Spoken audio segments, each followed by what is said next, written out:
नमस्कार. ग्रंथाली प्रतिभांगण आयोजित साहित्यव्रती या कार्यक्रमात मी अश्विनी भोईर आपल्या सगळ्यांचं मनापासून स्वागत करते. साहित्यव्रतीच्या आजच्या महिला दिन विशेष भागात आपण संवाद साधणार आहोत कवयित्री वृषाली विनायक यांच्याशी. वृषाली, आपलं प्रतिभांगण मध्ये खूप खूप स्वागत. वृषाली विनायक यांचा थोडा परिचय मी आपल्या सर्व श्रोत्यांना करून देते. त्या प्राध्यापिका आहेत आणि त्याही पलीकडे त्यांची एक महत्त्वाची ओळख म्हणजे आजची आघाडीची कवयित्री.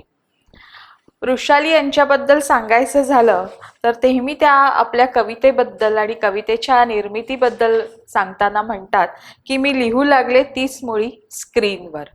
तंत्रस्नेही असणारी अशी ही कवयित्री, जिच्या कवितेमधून स्त्रीत्वाचा उच्चार अतिशय स्पष्ट आणि सशक्तपणे नेहमी होत असतो. कवितेतून समतेचा पुकारा त्या देत असतात. संविधानिक मूल्यांवर त्यांचा असलेला विश्वास त्यांच्या कवितेतून अधिक दृढ होत असतो. महाराष्ट्र कला साहित्य रसिक संस्थेच्या त्या अध्यक्ष आहेत आणि मला वाटतं की महाराष्ट्रामध्ये कवितेसाठी ज्या अनेक चळवळी उभ्या राहत असतात की कविता ही केवळ बंदिस्त न राहता ती रसिक वाचकांपर्यंत पोहोचावी यासाठी जे प्रयत्न केले जात असतात त्यातला एक महत्त्वाचा उपक्रम म्हणजे झिम्माड महोत्सव. तर झिम्माड महोत्सव आयोजित करण्यामध्ये त्यांचा अतिशय महत्त्वाचा वाटा आहे. गेली 8 वर्ष झिम्माड महोत्सवाचं खूप छान पद्धतीने त्या आयोजन करत असतात. विविध वृत्तपत्र आहेत, नियतकालिका आहेत, त्यातून त्या लेखन करत असतात. कविता त्यांच्या प्रसिद्ध होत असतात. विविध वृत्तवाहिन्यांवर आपण त्यांना अनेकदा ऐकत असतो. कधी त्यांची कविता ऐकतो, कधी काही घडलेल्या घटनांवर मतही ऐकत असतो. तर अतिशय स्पष्ट विचारांची असणारी अशी कवयित्री आज आपण तिच्याशी संवाद साधणार आहोत. कवयित्री वृषाली विनायक यांचं इथे प्रतिभांगणमध्ये स्वागत करण्याची विनंती मी आमच्या कार्यक्रम संयोजक धनश्री धारप यांना करत आहे. थँक्यू. प्रतिभांगणमध्ये वृषाली, आपलं पुन्हा एकदा मी स्वागत करते. आज एका कवयित्रीशी आपण संवाद साधणार आहोत, त्याच्यामुळे आपण सुरुवातच मला वाटतं वृषाली आपल्या कवितेपासून करूया. सगळ्यात आधी ग्रंथाली आणि प्रतिभांगणचं मनापासून ऋण व्यक्त करते की एका छान दिवसाचं औचित्य साधून तुम्ही इथे निमंत्रित केलंय आणि कार्यक्रमाची सुरुवात खूप छान तुम्ही केलीत. मी कविता सादर करते.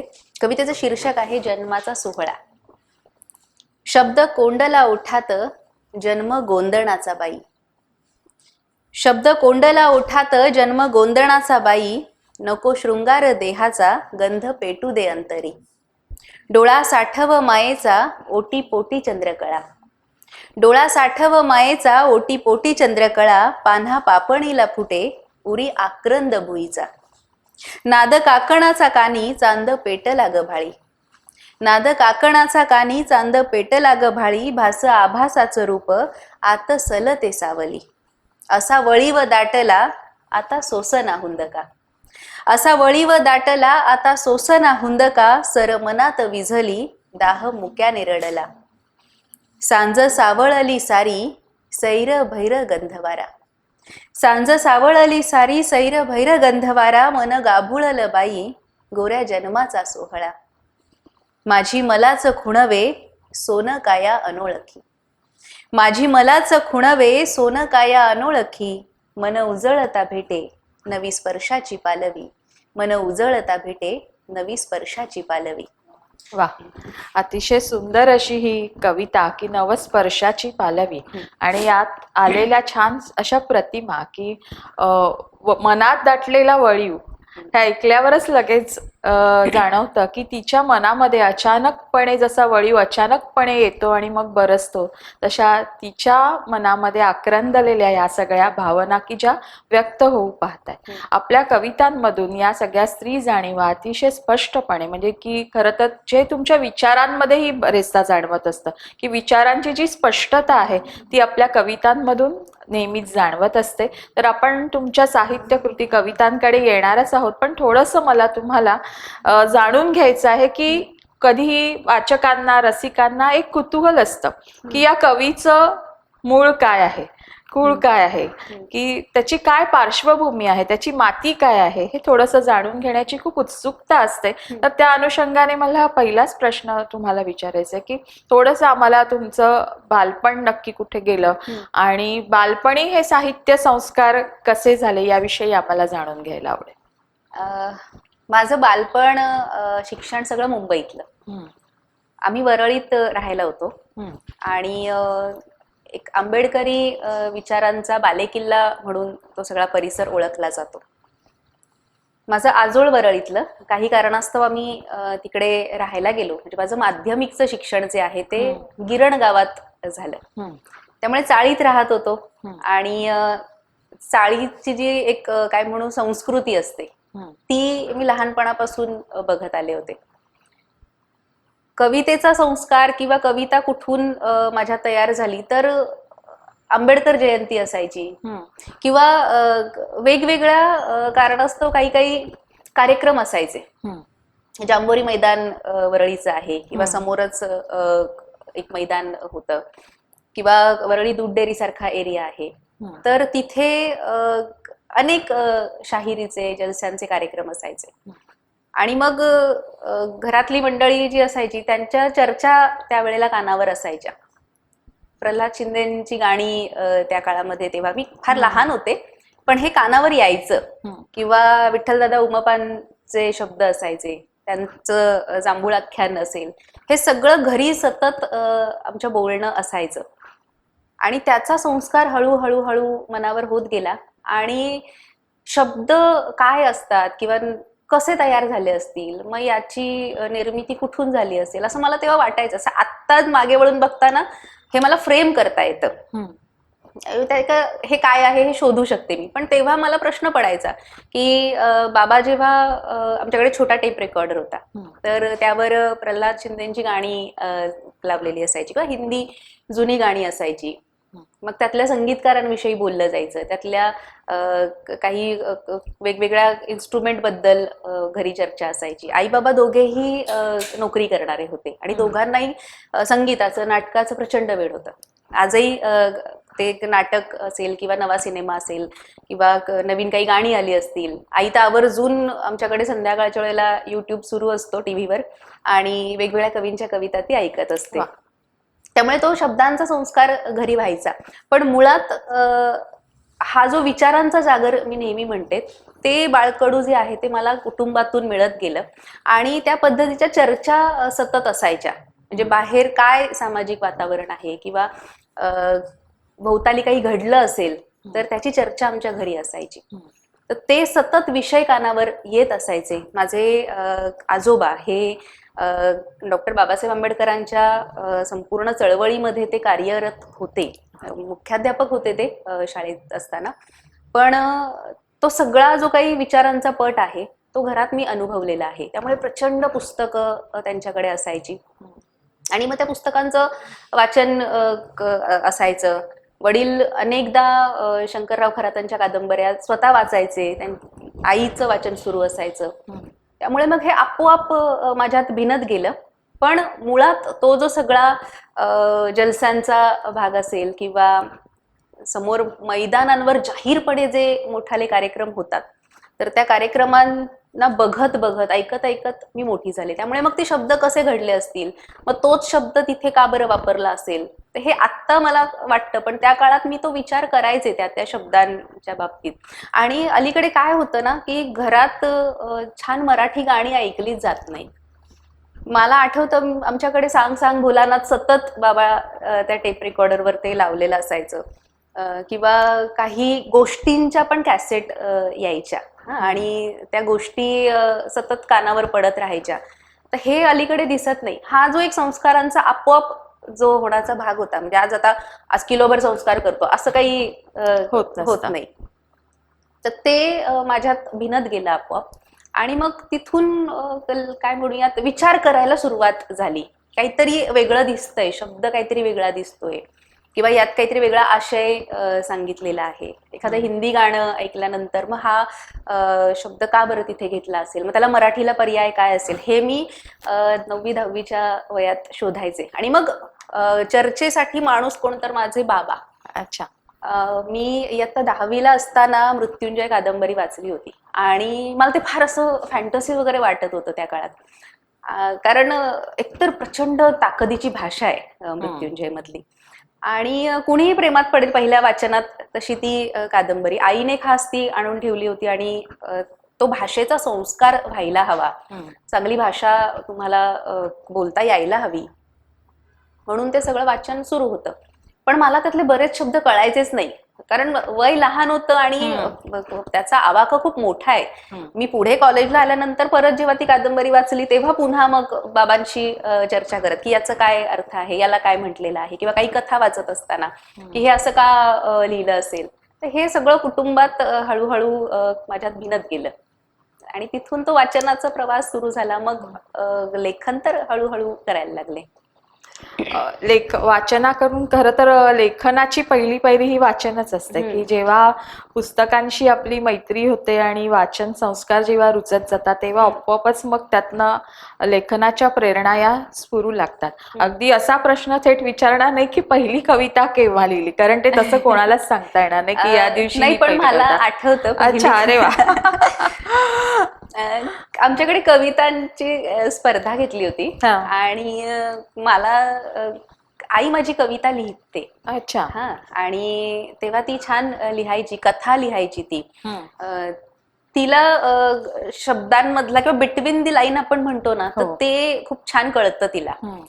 कदाचित आज ती म्हणते की तू प्राध्यापक झाल्यामुळे खूप छान मांडू शकतेस, तर मला काही तुझ्या एवढं चांगलं नाही मांडता येत, पण ते जे शब्दांमधला जो मागे दडलेला अर्थ आहे ना, ते शोधण्याचं काम मी तिच्याकडून शिकत गेले. ती छान समजावून सांगायची किंवा तिला ते कळतं चटकन. आणि त्याच्यामुळे ना काय म्हणूयात की तिचा तो कवितेचा संस्कार, ते कविता वाचनाचा किंवा ती गाणी ऐकण्याचा. आणि आमच्याकडे अशी स्पर्धा भरवली होती, आम्हाला विषय दिला होता की या विषयावर कविता लिहायची. किती वय होतं, म्हणजे कोणत्या इयत्तेत वगैरे काही? 6वीची असेल. अच्छा, 5वी 6वीत होते. हो. आणि मला लिहिताच येईना. म्हणजे आपण आत्ता म्हणतो की कविता ही विषयावर नाही लिहित, ती आशयावर लिहिली जाते. आणि मला चटकन सुचेच ना काय लिहायचे. आणि तरी मी थोडं इकडचं तिकडचं वाचत राहिले. मग घरातली जी काही निबंधाची पुस्तकं असतील किंवा काय काही मिळतोय का विचार आपल्याला, शोधता येतोय का त्याच्यातून, असा तो सगळा प्रयत्न सुरू होता. आणि मग छत्रपती शिवाजी महाराजांवरची मी एक कविता लिहिली, रला र टला ट जोडून. जसं मला महाराजांचं व्यक्तिमत्व भावलं होतं तसं ते लिहिलं. आणि नेमके माझे आजोबा आजी सगळे आले होते आणि माझं फार हुशारीत मी ती कविता त्यांना वाचून दाखवली होती. पण तेव्हाही त्यांनी सांगितलं होतं की हे अजून इतकं काही छान जमत नाहीये, ते बदलून घे. आणि मग ती कविता कुठेतरी मी नंतर टाकून दिली, काय झालं मलाही नंतर माहित नाही. आणि साधारण मला आठवतंय 11वी 12वीला असताना ठाण्यात, म्हणजे आम्ही मुलुंडला राहायला आलो आणि ठाण्यात जे काही सांस्कृतिक वातावरण सगळं होतं, आजही ते आहे सगळं, तर त्यात अनेक कवितांचे कार्यक्रम असायचे. आणि मग तिथे असं समोर, कॉलेजच्या वयातले सगळे आम्ही असं समोर जाऊन तिथे बसायचं. मग अगदी अरुण म्हात्रे सरांच्या कविता असतील किंवा अनेक ठाण्यातली मंडळी आहेत, तर त्यांच्या कविता अशा समोर जाऊन, पुढ्यात जाऊन अशा ऐकायच्या.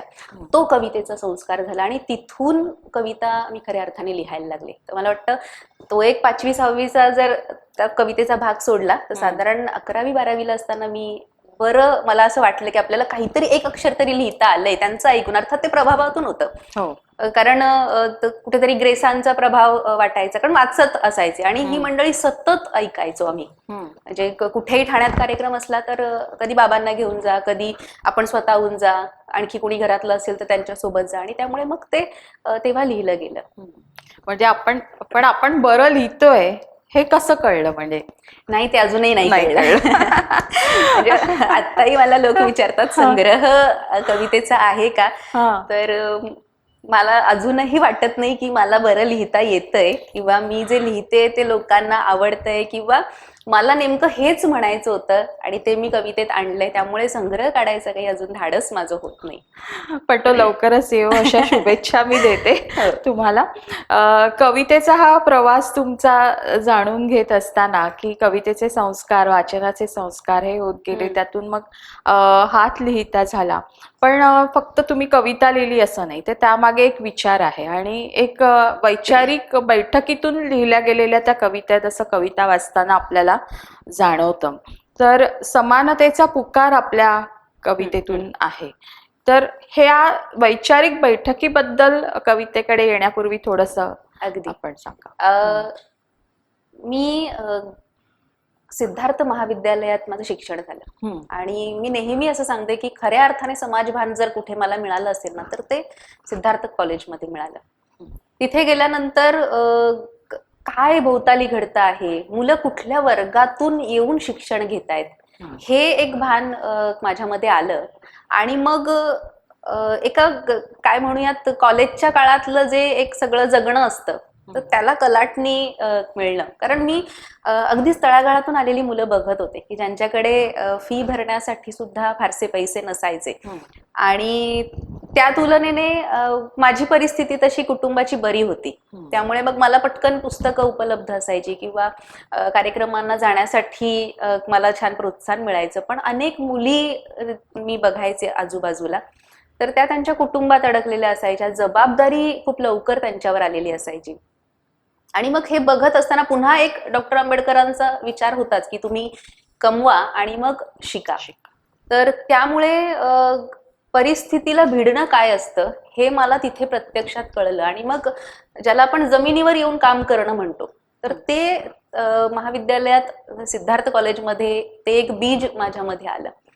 पुढे मी विद्यापीठात MA करायला गेले आणि आम्हाला शिकवणारी मंडळी सगळीच मोठी होती. आजची सगळी समीक्षक जी आहेत मराठीतली मोठी नावं, तर त्यांना समोरून असं ऐकायला मिळालं.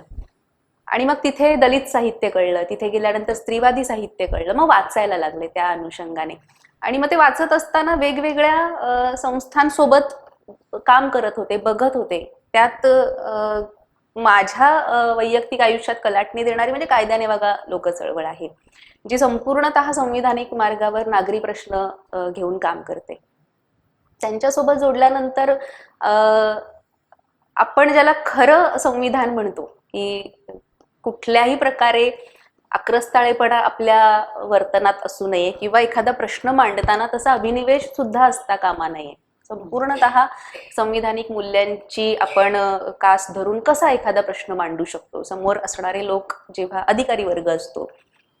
अर्थात माझा तो पिंड नाहीये प्रत्यक्षात जाऊन ग्राउंडवर काम करणं. मी लिहिते, पण मी हे बघते किंवा बघत आले वेगवेगळ्या संस्थांसोबत काम करत असताना. मधल्या काळात एक संस्था जी बेघर महिलांसाठी काम करणारी आहे, मुंबईत ती संस्था काम करते, तर त्यांच्यासोबत मी जोडलेले होते. मग ज्या महिला म्हणजे मुलीच हो, अगदी 20-25 मुली, काही कारणास्तव घर सोडावं लागलेलं किंवा घरातून हाकलून दिलेलं आहे, पण त्या घराबाहेर पडलेत आता. आणि मग त्या घरातून बाहेर येताना काही आपण आपलं काही डॉक्युमेंट्स आणि सगळं काही घेऊन निघत नाही. त्या प्रत्येक जण आपापल्या त्या ट्रान्समध्ये बाहेर पडलेलं असतो.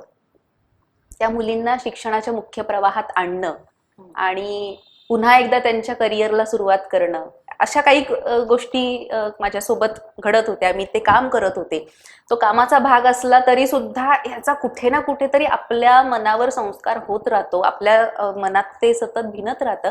आणि मग तो विचार सुरू राहतो. म्हणजे एकाच ठिकाणाहून सुरुवात झाली असं नाही म्हणता येत. इतके टप्पे वेगवेगळे आयुष्यात मी बघत आले की कुटुंबातलं वातावरण फार वेगळं. म्हणजे ज्या पद्धतीने ज्याला आपण बाहेर महिलांविषयी जसं वर्तन आपण बघतो किंवा त्यांना ज्या पद्धतीने पारतंत्र्यात आपण बघतो किंवा दिसायला ते फार छान दिसतं, पण प्रत्येक बाईला आतली घुसमट तिची माहिती असते काय सुरू आहे ते, तशी अजून तरी माझ्या वाट्याला आली नाही.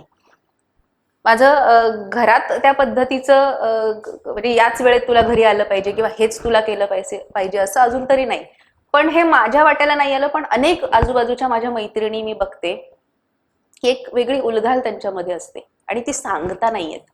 मला सांगायला किमान मला आईजवळ बोलता येतं, तेवढ्याच मोकळेपणाने मला माझ्या बाबांसोबत बोलता येतं, कुटुंबातल्या अन्य सदस्यांबरोबर बोलता येतं. ही मोकळीक कदाचित मला मिळाली, तो निचरा ज्याला कॅथार्सिस म्हणतो आपण, तो निचरा माझा होत राहिला म्हणून मी दुसऱ्यांना समजून घेऊ शकले. आणि ती त्यांची घुसमट जेव्हा मला बघायला मिळते तेव्हा तो तो त्रास जो आहे तो कुठेतरी आतल्यात वाटायला लागतो आणि मग ते कवितेतून यायला लागतं. अनेकदा असं होतं की तुम्ही छान कुटुंबात आहात, पण मग तुमच्या कवितेत हे कसं काय आलं, तुम्ही कुठे अन्याय सहन केलाय. पण ते परकाया प्रवेश जो कवीचा असतो तो अनेकदा मी सगळा बघत आलेले आहे. मी शाळेत नोकरी करत होते सुरुवातीच्या काळात, उल्हासनगर शहरातच. आताही मी महाविद्यालयात शिकवते, तेही उल्हासनगर शहरात आहे. तर तिथे उत्तर भारतातून आलेले लोक आहेत किंवा सिंधी बहुल सगळा तो भाग आहे. आणि तिथे उत्तर भारतातल्या मुली असतील किंवा अन्य समजा महाराष्ट्र बाहेरून आलेली काही मुलं आहेत, त्यांची परिस्थिती, त्यांना शिकवणं, त्यांच्यावर संस्कार करणं किंवा त्यांना मराठी त्यांच्यापर्यंत पोहोचवणं. आता नुसती भाषा राहत नाही ना, पुन्हा त्यांच्या संस्कृतीचाही तो भाग राहतो. तर हे सगळं काम करत असताना माझी जडणघडण वेगळ्या पद्धतीने होत गेली. त्यामुळे मग तो असा एक विचार असं नाही, पण वेगवेगळ्या टप्प्यांवरती मी स्वतःला घडवत गेले आणि तिथून लेखन सुरू राहिलं. तुमच्या सगळ्या बोलण्यामध्ये आलं की विविध संस्थांशी तुम्ही जोडल्या गेलेल्या होत्या आणि मग त्या संस्थांच्या माध्यमातून होणारं जे काही काम आहे आणि त्यातनं आपल्याला अनेक दिसणाऱ्या गोष्टी, शेवटी कवीचं मन हे टिप कागदासारखंच असतं की जे अनेक गोष्टी टिपत असतं आणि ते कुठेतरी कवितेत अभिव्यक्त होत असतं. तर असा एखादी घटना किंवा प्रसंग की जो पाहिल्यावर अतिशय अस्वस्थ झाला, म्हणजे की आपल्याला सहनच होत नाही आणि ही घुसमट मनातल्या मनात होते, अशी एखादी घटना की ज्याने अस्वस्थ झालात आणि नंतर मग कुठेच व्यक्त होत नाही, मी कवितेतून व्यक्त झाले, असं काही एखादी आठवण आहे? तशा बऱ्याच घटना आजूबाजूला आत्ताही बघायला मिळतात. पण म्हणजे आता आपण काय कॅमेऱ्यासमोर आहोत, नामोल्लेख करणं योग्य नाही, पण एके ठिकाणी काम करत असताना एक मुलगी बाहेरून आली होती आणि तिच्यासोबत बरंच काही काही घडलेलं असावं. आणि कविता हा एवढाच धागा होता तिच्या माझ्यात. म्हणजे एरवी आपण आपल्या मैत्रिणींसोबत कवितेवर बोलतो, कविता एकमेकांना म्हणून दाखवतो, तो सगळा भाग वेगळा. पण कवितेची ताकद काय असते ना, मला त्या मुलीसोबत, म्हणजे आजही मी कधी शांत बसले असेल ना तर मला ती मुलगी आठवते. फार वय नव्हतं तिचं, पण कुठून तिच्यात कविता रुजली असावी काय माहित नाही, फार सुंदर लिहायची ती. आणि कुणीतरी तिला सहज सांगितलं की ही ताई सुद्धा कविता लिहिते. आणि मग ती तेवढ्याशा एका गोष्टीमुळे माझ्याशी जोडली गेली आणि मग फक्त कविता बोलत म्हणत आम्ही एकमेकींसोबत संवाद साधायला लागलो. आणि बघता बघता तिचं जे काही जगणं होतं आजवरचं, तर ते मला ती सांगायला लागली होती. म्हणजे एक कवितेच्या ओळीपासून सुरुवात झालेली ती गोष्ट जणू अख्ख्या कादंबरीपर्यंत मला घेऊन आली की काय, असा तो सगळा प्रवास होता. बऱ्याच गोष्टी तिने सांगितल्या. अर्थात ते काही गोष्टी त्यातल्या कॉन्फिडेन्शियल असतात, त्यामुळे ते सगळंच उघड नाही करता येत. परंतु त्या मुलीने काय म्हणूयात, मला एक फार असा त्रासदायक असा अनुभव दिला होता की मला कितीतरी दिवस मी शांत बसूच शकले नव्हते. आणि तिचं पुढे काय झालं आज ती माझ्या संपर्कातही नाही, कारण तेवढ्या काळापुरती ती माझ्या सोबत होती, त्या संस्थेसोबत होती. पण तिने जे लिहिलं होतं ते काही शब्द आठवतात, ती हिंदीतून लिहायची, कुठून तरी मग उर्दू तिने ऐकलेलं असायचं, पण ती जे जगत होती ना ते तिच्या शब्दात यायचं. आणि त्याच्यातून मला एक कविता, म्हणजे अर्थात त्यानंतर ती लिहिली अशातली गोष्ट नाहीये, परंतु ती कधीतरी माझ्याकडून कविता लिहून गेली असेल, पण जेव्हा जेव्हा मी ती वाचते तेव्हा मला त्या मुलीची आठवण येते. ती कविता मी इथे सांगते. म्हणजे कोण कुठून कसं आपल्याला भेटतं, कुठला अनुभव देऊन जातं आणि मातृत्व कधी कसं जागृत होईल ते नाही सांगू शकत. तर ती लिहिताना मी मलाही आठवत नाही त्या कुठल्या ट्रान्समध्ये लिहिली होती, पण व्हर्जिन मातृत्व असं त्याचं शीर्षक. फार तर 4 क्षणांची ओळख तुझी माझी, फार तर 4 क्षणांची ओळख तुझी माझी, मी तुझ्यात रुजले काय तू माझ्यात, व्हाईस वर्सा अनुभव सारखाच. फार तर 4 क्षणांची ओळख तुझी माझी, मी तुझ्यात रुजले काय तू माझ्यात, व्हाईस वर्सा अनुभव दोघींचाही सारखाच. ओटीपोट तरारलं आणि एका रात्रीत वात्सल्य झिरपलं, असं अजून झालं नाही. ओटीपोट तरारलं, एका रात्रीत वात्सल्य झिरपलं, असं अजून घडलं नाही. तू बिलगलीस मायेनं, कुशीत विसावलीस, स्तनाग्र दुधाळली, असंही अजून झालं नाही. तुझी पावलं दुडू वाटलीच नाहीत. तुझी पावलं दुडू वाटलीच नाहीत. ना नवल लॉलीपॉप ओठांचं काजळ रेग मलाच परिचित नव्हती, तुला कुठून रेखावी. तुझ्या पाठीवर अ आ ई नव्या रूपात लिहू बघताना अवचित हात थरथरतो. तुझ्या पाठीवर अ आ ई नव्या रूपात लिहू बघताना अवचित हात थरथरतो, तेव्हा चिमुकली बोट गालावर फिरवत आश्वासित करतेस. सारी वर्णमालाच अंकुरते, हिरवी होत पालवते तुझ्या डोळ्यात. सारी वर्णमालाच अंकुरते, हिरवी होत पालवते तुझ्या डोळ्यात. तेव्हा 9 महिन्यांच्या नाळेचं कोडं ओसो दूर राहतं, पापणीलाच पाना फुटतो. देहभोगाशिवायचं तृप्त मातृत्व आजन्म तुझ्या मुठीत ठेवत तुझी नवी अक्षरं लागलीच गिरवायला घेते. देहभोगाशिवायचं तृप्त मातृत्व आजन्म तुझ्या मुठीत ठेवत तुझी नवी अक्षरं लागलीच गिरवायला घेते. अक्षर तीच अ आ ई आई. क्षणभर खरंच तुम्ही म्हणालात तसं की थांबावं आणि अंतर्मुख व्हावं असा हा एकूण सगळा कवितेतला अनुभव होता.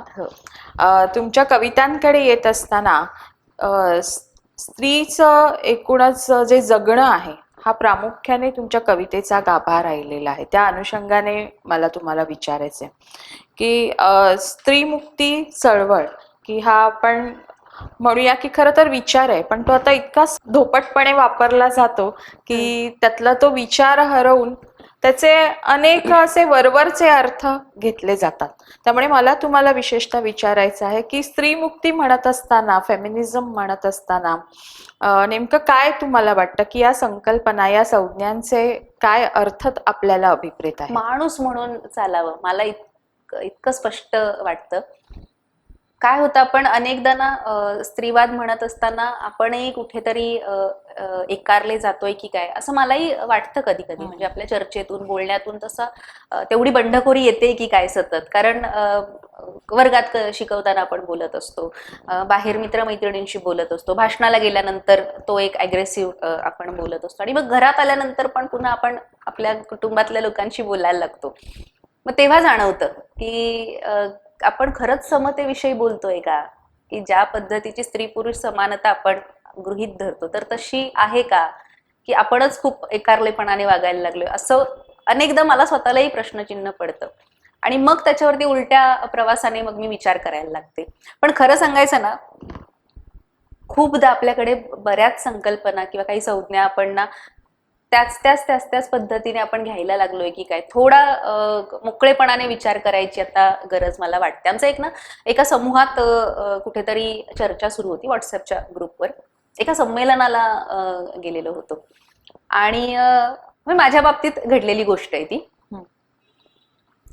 आपल्याकडे महिलांची बसायची रांग वेगळी असते कार्यक्रमांना, पुरुषांची बसायची रांग वेगळी असते. आणि हे कुणी सांगत नाही.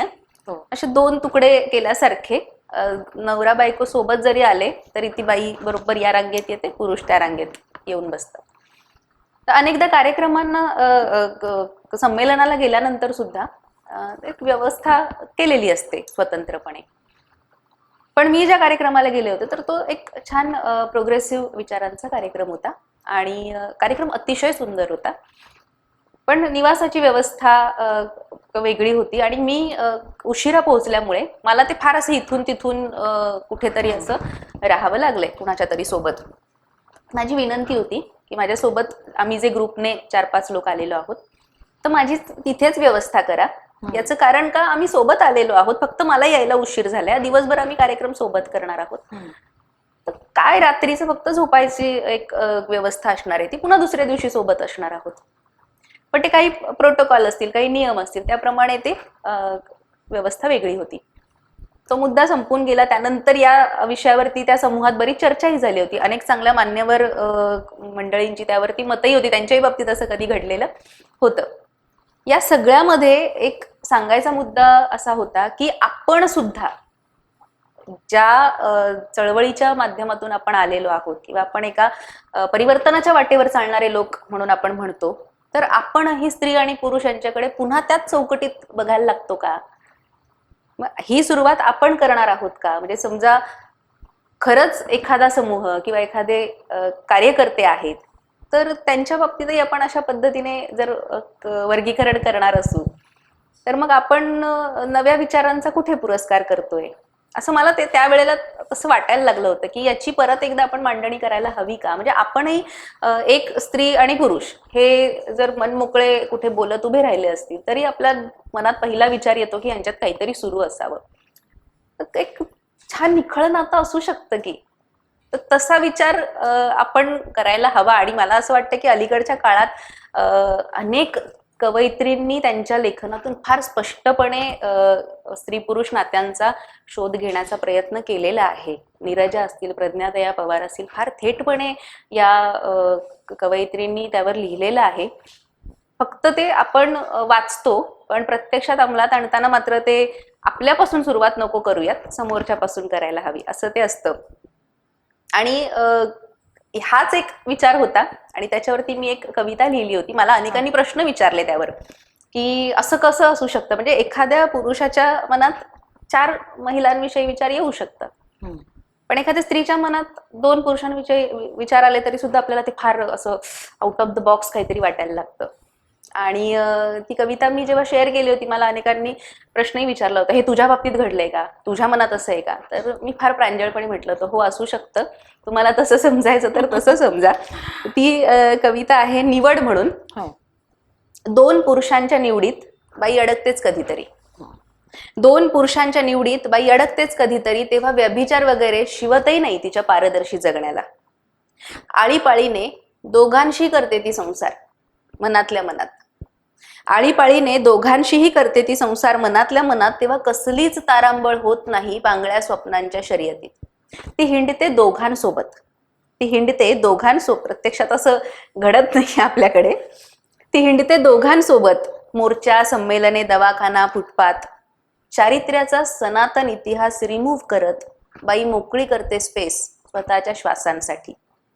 बाई शोधते स्वतःला दोघांच्या मैफिलीत एकाच वेळी, बाई शोधते स्वतःला दोघांच्या मैफिलीत एकाच वेळी, पण सांडत नाही एकही अश्रू आतल्या घालमेलीचा. हरेक क्षण बाई जगून घेते ओबडधोबड आतल्या आत, हरेक क्षण बाई जगून घेते ओबडधोबड आतल्या आत, कारण वास्तवात ती जाणून असते दोन्ही किनाऱ्यांचा कोरडेपणा, ती जाणून असते दोन्ही किनाऱ्यांचा कोरडेपणा. खरंच आहे की कवी किंवा लेखक जेव्हा खरं तर लिहितो तेव्हा काही ते त्याचं व्यक्तिगत आयुष्य असेलच असं नाही, पण जे काही त्याला जाणवतं ते कुठे ना कुठे त्याच्या कवितेतून व्यक्त होत असतं. आता ही कविता ऐकल्यानंतर खरं तर त्याचा शेवट सोडला तर कवितेचे अनेक अन्वयार्थ लागत असतात.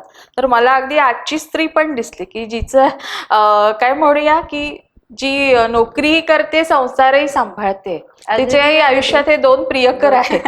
तिला ती नोकरी पण तितकीच प्रिय आहे, संसार पण तितकंच प्रिय आहे, आणि तेव्हा तिच्या मनातही अशीच घालमेल सुरू असते. असे अनेक अर्थ कविता जेव्हा देत असते तेव्हा ती अधिकाधिक रसिकांना, वाचकांना त्यात गुंतवत असते आणि खूप छान अनुभव देत असते.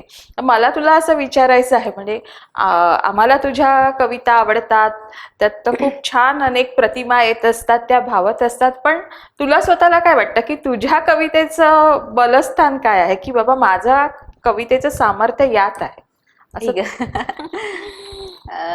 असं नाही, आता म्हणजे मी अजून तेवढा विचार नाही केला, पण कुणास ठाऊक मला कविता लिहित असताना एक त्यातली अंतर्गत लय सांभाळण्याचा प्रयत्न मी करते.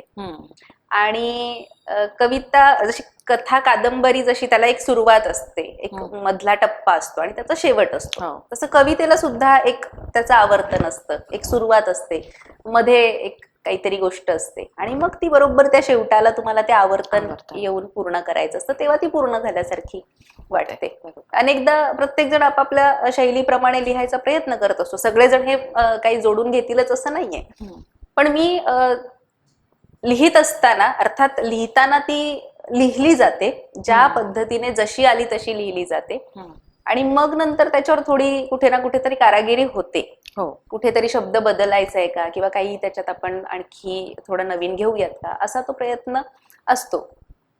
पण प्रतिमांचं म्हणाल तर ते नाही मला आता सांगता येणार कुठून कसं येतं. पण जे येतं ते असं आहे. बऱ्याचदा कदाचित स्त्रीवादाच्या अनुषंगाने बरंच वाचत असेल किंवा त्या पद्धतीच्या किंवा त्या क्षेत्रात काम करणाऱ्या मैत्रिणी असतील, संस्थांसोबत काम करणाऱ्या काही परिचित व्यक्ती असतील, त्यांच्याशी बोलणं होत असेल. त्यामुळे मग अगदी स्वतःचं अस्तित्व शोधणं इथपासून ते पारलिंगी व्यक्तींपर्यंतचा जो सगळा प्रवास आहे. मग आपल्याकडे LGBT सारखी कम्युनिटी आहे, व त्यांचे प्रश्न काय असू शकतील, असं सतत काही ना काहीतरी चर्चा सुरू असते. तर त्यामुळे कदाचित लेखनाचा ओघ जो आहे तो या पद्धतीचा राहिलेला आहे. मी अजून प्रेमकविता अशी एक म्हणतो निखळत अशी लिहिली नाही, आणि असं मला नेहमी वाटतं की तसं मला लिहिता आलं पाहिजे. ते असं तरल उत्कटता जी असते तशी लिहिता आली पाहिजे, पण नाही झालं अजून. आता जेव्हा केव्हा लिहिली जाईल तेव्हा बघूयात. नक्की ऐकू आम्ही. अगदी. आपण जशा कवयित्री आहात तसंच एक प्राध्यापिका देखील आहात. मराठी हा विषय, मराठी साहित्य मला वाटतं डिग्री कॉलेजला, वरिष्ठ महाविद्यालयात आपण शिकवता, आणि आता सगळीकडेच मराठीची ओरड चालू आहे की मराठी भाषेचं अस्तित्व, मराठी शाळा बंद होत आहेत. तर या सगळ्याकडे तुम्ही कशा पद्धतीने बघता, आणि तुम्ही स्वतः मराठी साहित्य हा विषय शिकवत आहात मुलांना? मराठी शाळा, मराठी विषय हा सगळा शोककारक विषय आपल्यासाठी. याचं कारण असं की माझं सगळं शिक्षण मराठी माध्यमातून झालं, आणि मला कौतुक आहे त्याचं, कारण मला छान विचार करता येतो. मला जे म्हणायचे ते किमान मला 50% सांगता येतं, जसं मला सांगायचं आहे, ज्या पद्धतीने माझं म्हणणं मांडायचंय. मी 11वी-12वी सायन्स मध्ये होते, म्हणजे मुळात सायन्सची विद्यार्थिनी.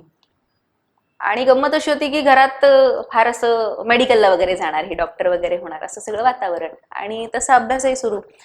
पण पहिल्यापासून हा जो भाषेचा संस्कार मुलांवर आपोआप होत असतो तो, आणि ती जबाबदारी कुटुंबाची असते, ती जबाबदारी आजूबाजूला असणाऱ्या सगळ्या पर्यावरणाची असते. आत्ताचं सांस्कृतिक पर्यावरणच तसं दिसत नाही बघा. म्हणजे आपल्याला बाहेर कार्यक्रम बरेच दिसतील, पण युवा पिढी त्या कार्यक्रमांना किती असते हा प्रश्न आहे पुन्हा.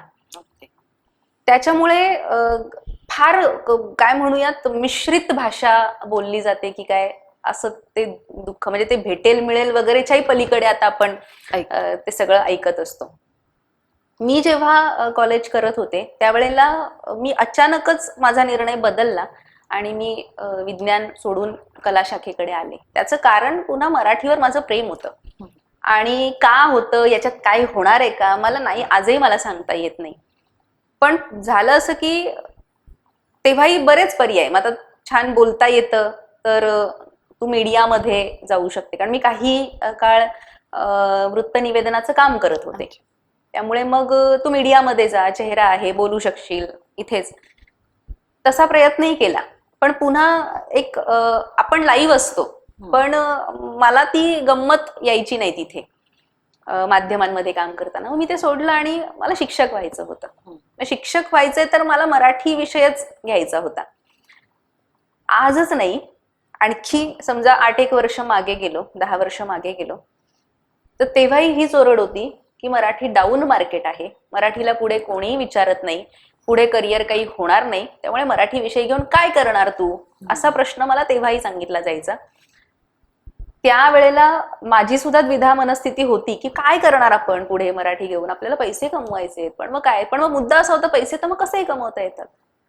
मग त्याच्यासाठी आपल्याला इतकं मोठं कॉम्प्रोमाइज करायची गरज नाही, एवढी तडजोड कशाला करायची. मी माझा मराठी विषय BA ला तसाच ठेवला, छान मराठी विषयात करिअर केलं. नोकरीच्या टप्प्यावरती आल्यानंतर पुन्हा तेच प्रश्न, म्हणजे आज ज्या मराठी विषयी आपण बोलतो, मला कायम माझ्याकडे बघून असं वाटतं किंवा माझ्यासारखे आणखीही अनेक लोक असतील जे आत्ता शिक्षण क्षेत्रामध्ये आहेत की ज्यांनी एक ध्येय म्हणून ते त्या विषयाची त्यांनी निवड केलेली आहे, आणि त्या विषयापर्यंत ते मराठीतही अनेक लोक आहेत की फार सुंदर लिहितात, फार सुंदर बोलू शकतात, चिंतन आहे त्यांचं, परंतु या सिस्टीममध्ये त्यांना जागाच नाही मिळत कुठे. आणि मग असं वाटतं की आपण ज्या भाषेविषयी फार गळे काढतो आहोत तर त्या भाषेला आपण त्या व्यवस्थेमध्ये कुठे बघतोय. मला जेव्हा वर्गात शिकवत असताना किंवा मी स्वतः सुद्धा माझ्याच प्रवासाकडे मागे वळून बघते तेव्हा असं वाटतं की आपला निर्णय चुकला का? कदाचित मी मेडिकलला गेले असते तर आज छान पैसे कमावले असते, कविता काय तेव्हाही लिहिता आलीच असती की, पण मग त्यासाठी वेगळं इथेच यायची गरज होती का? असे खूप प्रश्न पडतात. पण सरते शेवटी मला असं जाणवत राहतं की हे काम कुणीतरी करायला हवं. त्याचे चटके कदाचित मला आत्ता लागत असतील की मी एवढं सगळं आर्थिक नुकसान होत असतं किंवा आपण एका ध्येयाने पुढे आलेलो असतो. अनेकांना आपण वेडे वाटतो की काय हे सगळं सोडून इथे यायची काय गरज होती का, हे सगळं करायची गरज होती का? पण कदाचित त्या प्रतिनिधित्वामध्ये मी असेल, पण मागचे जे कोणी येणारे आहेत त्यांना कदाचित त्याचा पुढे फायदा होऊ शकतो. त्यामुळे भाषेकडे बघत असताना मला अजिबात पश्चाताप होत नाही की मी माझं सगळं एक नवं क्षेत्र निवडलं आणि पुढे आले. मी त्याच्यात छान करिअर केलं. पण आत्ताची परिस्थिती पाहता आत्ताच्या शिक्षकांची प्रचंड मोठी जबाबदारी आहे, पालकांची मोठी जबाबदारी आहे की मराठी भाषा टिकवून ठेवणं गरजेचं आहे. बाहेर पडल्यानंतर कुणीच सरळ मराठीत बोलत नाही आणि आपण ज्याला संवाद म्हणतो, साधं संभाषण म्हणतो, ते जर आपलं मराठीत नीट होत नसेल, मराठी शाळांची जर गळचेपी होत असेल, त्या बंद होण्याच्या मार्गावर असतील, तर माझ्यासारखी आणखी 10 जण जी आहेत ती कदाचित वेगवेगळं करिअर सोडून पुन्हा मराठीकडे येऊ बघत असतील तर त्यांच्यासमोर मोठं प्रश्नचिन्ह आहे. आणि ही भाषा तगवण्याचं टिकवण्याचं काम आपलं आहे. नुसत्या कविता लिहून, नुसते कथा कादंबऱ्या लिहून ते वाचणारे लोक तर हवेत ना. म्हणून मला स्वतःला फार काय म्हणूयात, माझं कौतुकही वाटतं की मी याच्यात आहे, मी इथपर्यंत पोहोचले.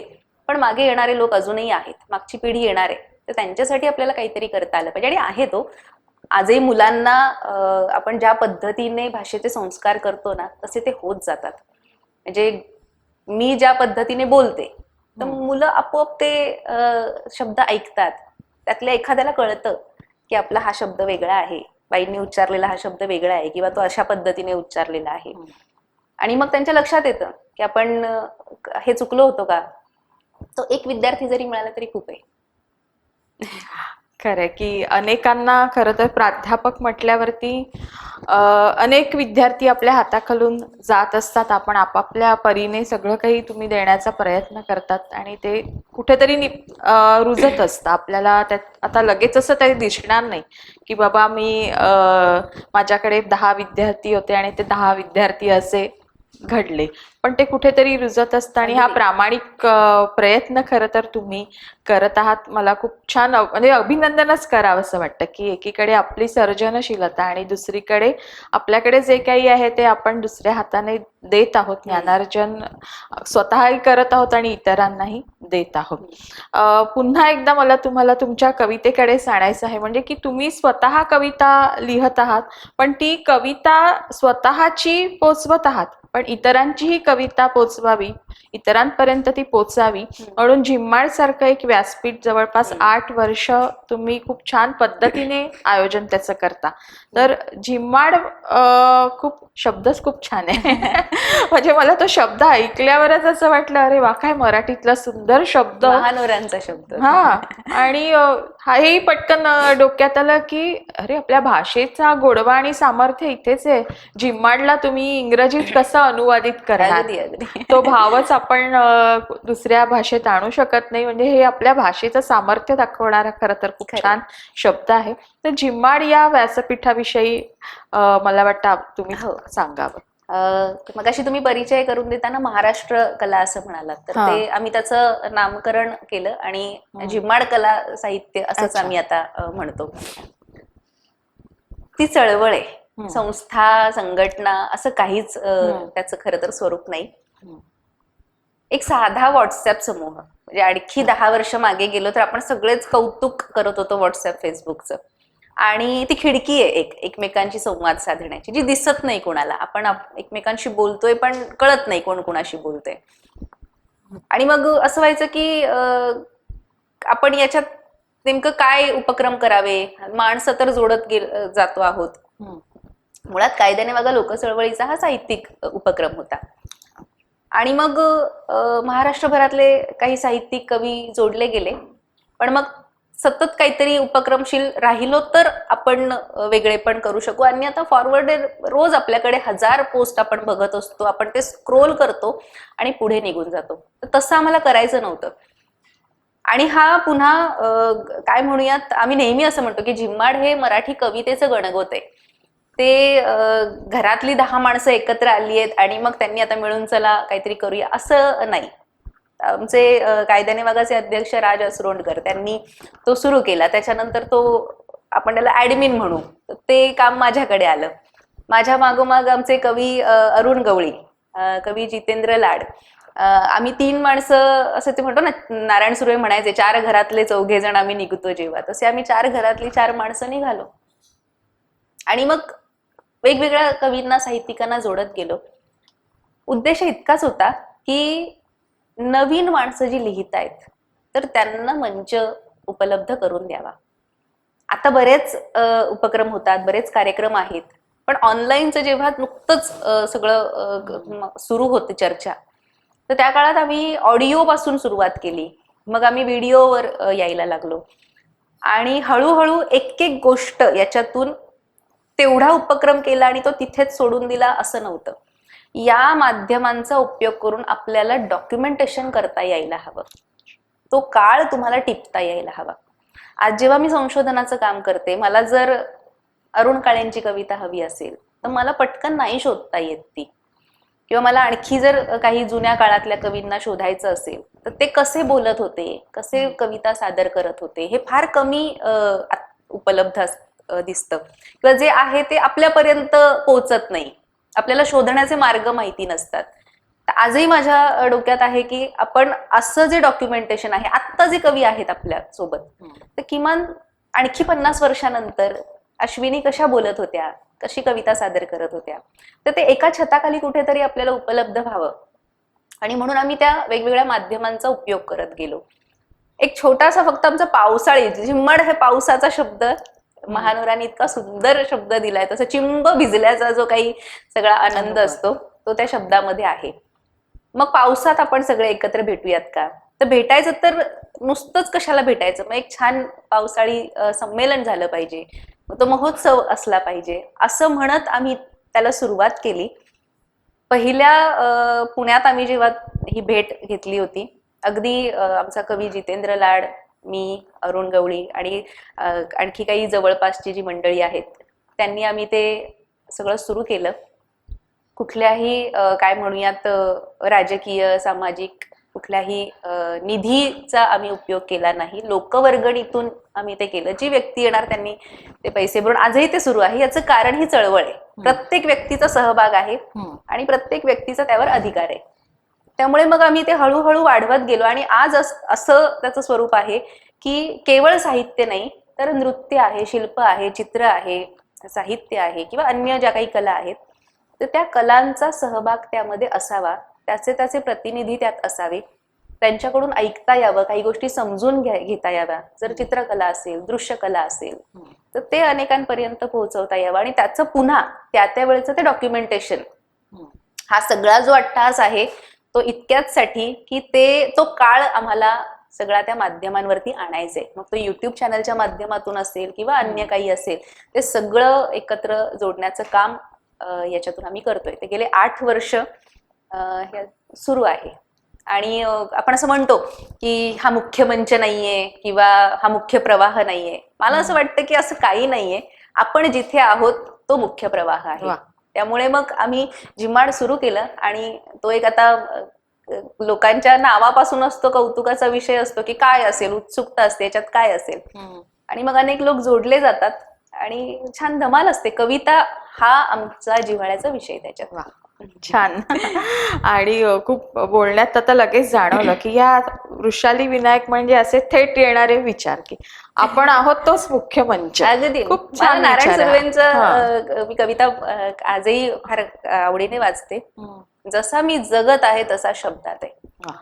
एकूण मला असं वाटतं की तुमचं जे काही वर्तन असेल, जे असेल ते जसे आहोत तसे लोकांसमोर आपण यायला हवे. आणि तशाच कवितेतून अनेकदा लोकांना ते फार जहाल वाटू शकतं किंवा फारच अगदी काय टाकाऊ वाटू शकतं. तर माझं आहे ते मी जे लिहिलंय, मी जसं जगतीये, जे माझे अनुभव आहेत ते असे तुमच्या तळहातावर ठेवलेत. ते स्वीकारायचे की टाकून द्यायचे ते तुमच्यावर आहे. अ, आपण तुमच्या परिचयामध्ये म्हटलं की जे तुम्ही नेहमी स्वतःच्या कवितेबद्दल आणि निर्मिती प्रक्रियेबद्दल म्हणता की मी लिहू लागलेच ते मुळी स्क्रीनवर. तर स्क्रीनवरच तुम्ही लिहू लागलेल्या तंत्रस्नेही अशा कवयित्री आहात. तर त्यामुळे थोडंसं त्या अनुषंगाने मला तुम्हाला विचारायचंय की तंत्रज्ञानामुळे आपल्या हातात मोबाईल आहे, स्क्रीन आहे, हे सगळं आहे आणि तितकंच उदंड पीक लेखनाचंही आहे. म्हणजे त्याचीच प्रत्येक गोष्टीची चांगली बाजू वाईट बाजू ही असणारच आहे, हे आपण स्वीकारूनच चालत असतो. पण आपण विशेषतः तंत्रस्नेही असल्यामुळे ह्या प्रश्नाकडे मी तुम्हाला नेते की जे सर्रास इथलं उचलून तिथे लिहिलं जातं किंवा तिथलं उचलून इथे लिहिलं जातं आणि जे काही लिहिलं जातं ते लगेचच मग आपण कोणीतरी कवयित्री आहोत, लेखिका आहोत असं त्याच्यावर शिक्कामोर्तब होऊन ते सगळं प्रसिद्ध होत असतं, ज्याला आपण व्हॉट्सअपचं पीक म्हणतो, असंही येत असतं. याबद्दल आपल्याला काय वाटतं? काय हे प्रत्येक काळात होत असणार आहे सगळ्याच. आता मी कवितेचा अभ्यास करते, त्याच्यामुळे प्रत्येक काळात चिकार कवी दिसतात आपल्याला. काही ना काहीतरी कविता संग्रह असतात, पण ठळक कवी आपल्याला लक्षात राहतात त्यांच्या लेखनाच्या शैलीवरून असेल, त्यांचा अनुभव असेल. म्हणजे आशय आणि अभिव्यक्तीच्या पातळ्यांवर आपण त्या कवीचं वेगळे पण सांगत असतो. असं आत्ताही आहे. आज कदाचित आपल्याला त्याचं मूल्यमापन नाही करता यायचं, कारण आपण त्या काळात आहोत. हे माझं वैयक्तिक मत आहे. आणखी 50 वर्ष पुढे जाऊ, तेव्हा मागे वळून बघू, तेव्हा तो इतिहास आपल्याला कुठेतरी नोंदवता येऊ शकतो. पण हे चाललंय. या सगळ्यामध्ये जे चांगलं आहे ते निश्चितपणे टिकून राहणार आहे. त्यामुळे तंत्रज्ञानाचा काळ असू देत किंवा प्रत्येकाची अभिव्यक्तीची काही ना काहीतरी पद्धत असणार आहे. त्यामुळे जे काय म्हणूयात सकस आहे ते निश्चितपणे राहणार आहे आणि काळ त्याची दखल घेत असतो. मुद्दा इतकाच आहे की लोक बोलतायत ही खूप चांगली गोष्ट आहे. मला खूप जणांना असं हे व्हॉट्सअप आणि फेसबुक सुरू झालं, हे कशाला सुरू झालं, आणि याच्यात बऱ्याच फॉरवर्डेड पोस्ट असतात किंवा फारच आपला वेळ जातोय असं वाटतं. पण कित्येक महिला बोलतायत बघा. मला हे फार कौतुकाचं वाटतं की ज्यांना कुणीच घरातही कुणी विचारत नव्हतं, आपल्या बाबतीत नाही घडत म्हणून हे घडतच नाही असं नाही म्हणता येत आपल्याला. अनेक खेड्यापाड्यातल्या अशा महिला आहेत किंवा आपल्या आजूबाजूला शहरात राहणाऱ्या सुद्धा. प्रत्येकाच्या घरात जाऊन आपण काहीच बघत नाहीये. तिला कदाचित तिच्या मुलांकडून तिची विचारपूस केली जात नसेल, तिचा जोडीदार सोबत नसेल, अनेक गोष्टी तिच्या बरोबर होत असतील. तिला बोलण्यासाठी एक स्पेस या टेक्नॉलॉजीने तयार केली आणि त्या माध्यमातून ती बोलायला लागली. ती कसं बोलतेय ते काळ बघेल, पण आता ती कुठेतरी मोकळी होतीये, कुठेतरी व्यक्त होतीये आणि ते बिनधास्त व्यक्त होणं आहे. मला त्याचं फार कौतुक वाटतं. म्हणजे आपण काय अनुभव विश्व आहे त्यातलं ते नंतर बघू. किंबहुना आता तर आपण कार्यक्रमांच्या जाहिराती म्हणतो, त्याच्यासाठी आपल्याला मुख्य माध्यमांकडे पण जावं लागत नाही.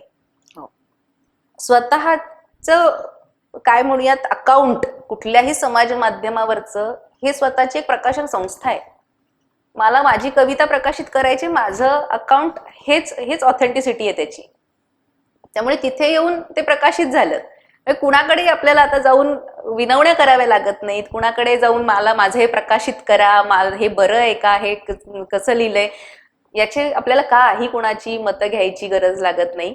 आपण आपल्या आपल्या ठिकाणी राजे असतो. अर्थात ते बरं आहे वाईट आहे हे नंतर ठरवतील, पण किमान ती मुभा तर लोकांना मिळायला लागली, लोक बोलायला लागले. मला ते फार महत्वाचं वाटतं. नाही तर आधी असं वाटायचं की साधी एवढीशी बातमी छापायची असेल तरी सुद्धा आपल्याला ते फार म्हणजे विनवण्या कराव्या लागायच्या, किंवा एखादा कार्यक्रम पत्रिका असेल तर ती प्रत्येकाला जाऊन द्यावी लागायची. आता आपण थेट लोकांपर्यंत ते सगळं पोहोचवायला लागलं. त्यामुळे ह्या टेक्नॉलॉजीचा हा चांगला उपयोग मला नेहमी वाटत आलेला. आणि मी असं बोलू नये, पण मी कधीच ना कागदावर कविता नाही लिहिली अजूनपर्यंत. मला सुचतच नाही कागदावर. म्हणजे आज तगायत नाहीये, म्हणजे जे काही शाळेत कॉलेजात कधीतरी ते लिहिलं असेल तेच.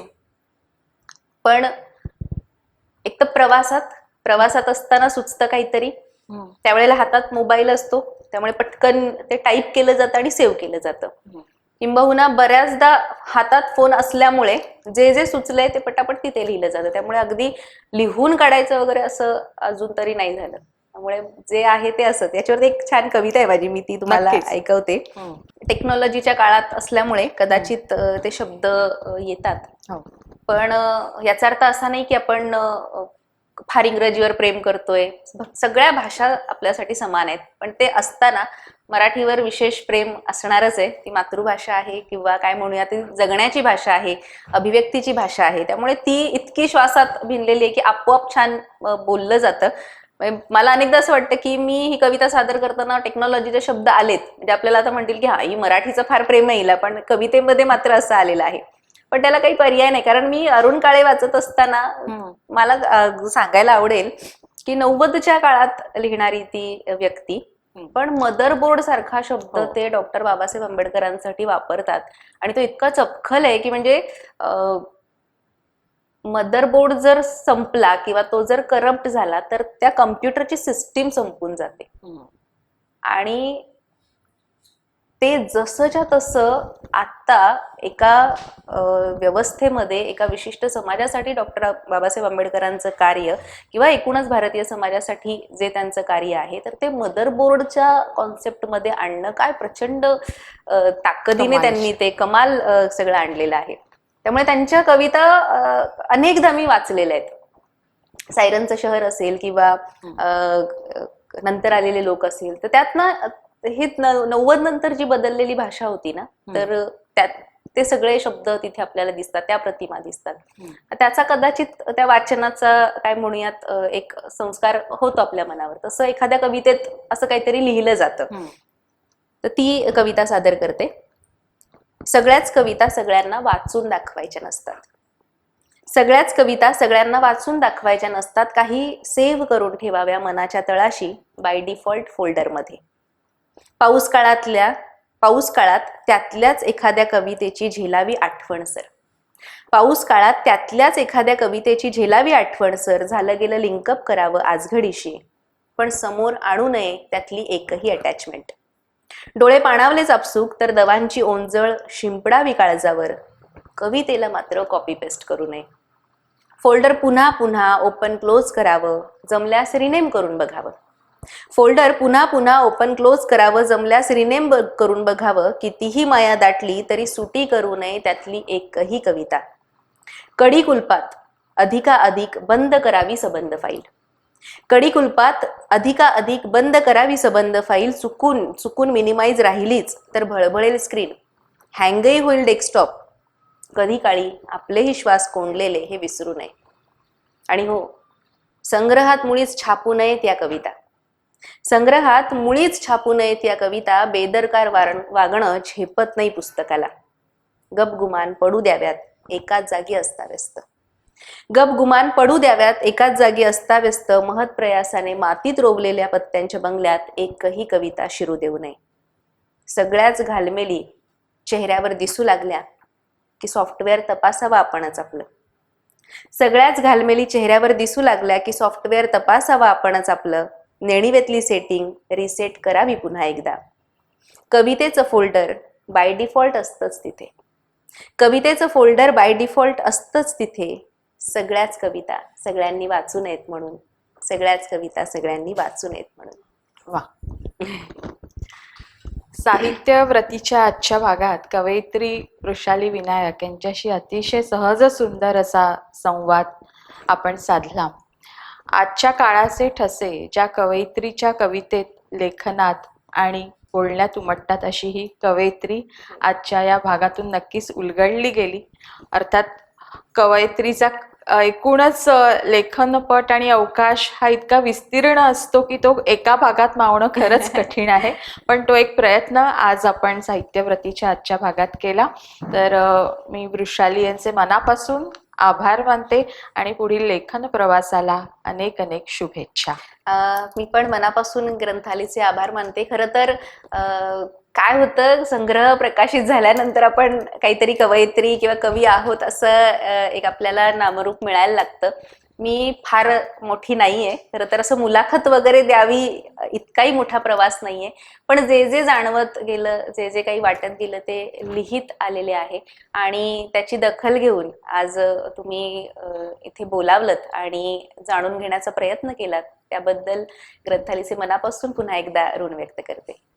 धन्यवाद.